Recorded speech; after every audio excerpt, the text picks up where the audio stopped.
పనులు అధికారులతో ఎమ్మెల్యే బూర్ల రామాంజనేయులు సమీక్ష సమావేశం నిర్వహించారు. ఎమ్మెల్యే రామాంజనేయులు మాట్లాడారు.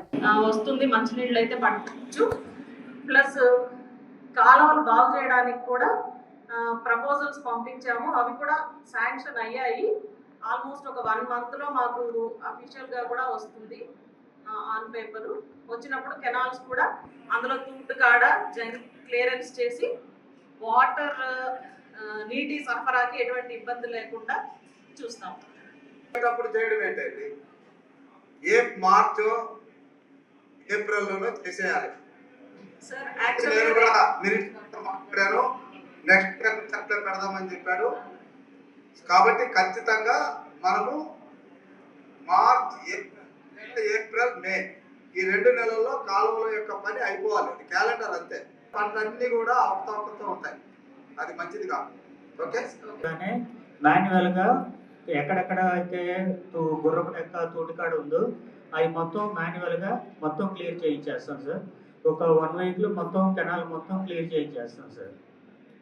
1 weekలో ఎలాంటి ప్రాబ్లం లేకుండా చేయిస్తాం సార్. కొంచెం లేట్ అయింది, ట్రాన్సాక్షన్ పీరియడ్ కొంచెం లేట్ అయిందండి. ఈ సంవత్సరం శాంక్షన్ అవడమే కొంచెం లేట్ అయింది. ఈ సంవత్సరం కొంచెం లేట్ అయిందండి.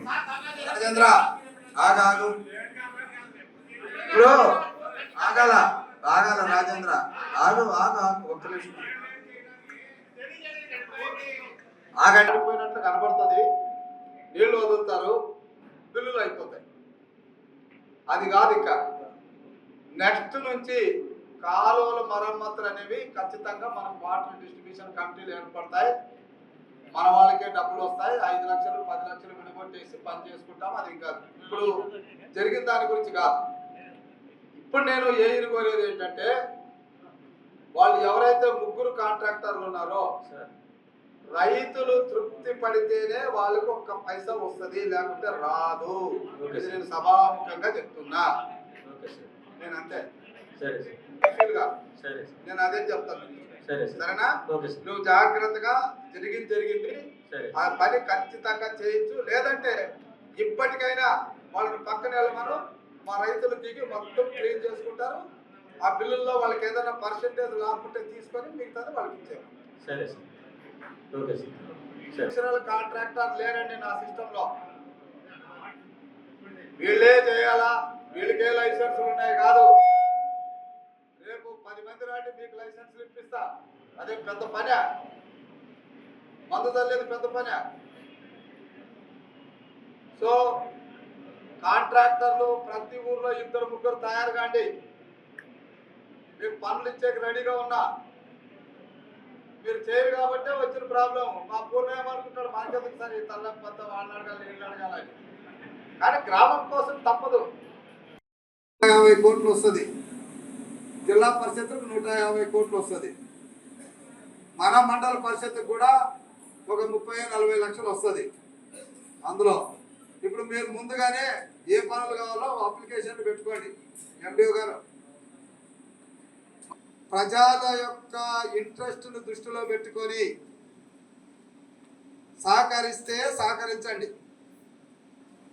పంచాయతీ నేను సర్పంచ్ కదా అని విర్రమోగితే మీది వీటో చేసి, మండల పరిషత్తులో కూడా ఎంపీపీ నేను కూడా వైసీపీ కదా అని పాకాడిస్తే జిల్లా పరిషత్కి పంపించే అధికారం మాకుంది. జిల్లా పరిషత్తులో అక్కడ చైర్పర్సన్ మా పార్టీలో చేరిపోయారు కాబట్టి ఆమెకు చెప్పి అక్కడ శాంక్షన్ చేయిస్తాం. కాబట్టి మీవేవి ఆగవు. కాకపోతే ఒక 3 రోజులు డిలే.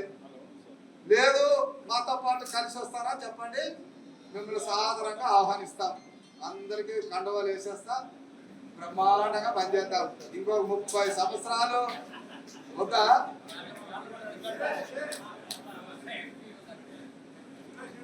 సరే అంటే మరీ ఆడుకోరై మనం కేసులు పెట్టి ఇబ్బందులు పెట్టిన వాళ్ళు అయితే వద్దులే. వాళ్ళు ఎలా అనసాలో నాకు తెలుసు, అది పెద్ద ఇష్యూ కాదు. కలిసి వస్తామంటే వాళ్ళు మంచి వాళ్ళు అయితే కలుపుకుంటాం అనుకునే ఆలోచన మీకుంటే నాకే అభ్యంతరం లేదు. సో ప్రొవైడెడ్ అక్కడ సర్పంచులు వార్డు మెంబర్లు అందరూ మాతో కలిసి పనిచేస్తే, లేదంటారా మా నాయకులతో పని చేయించుకుంటాం.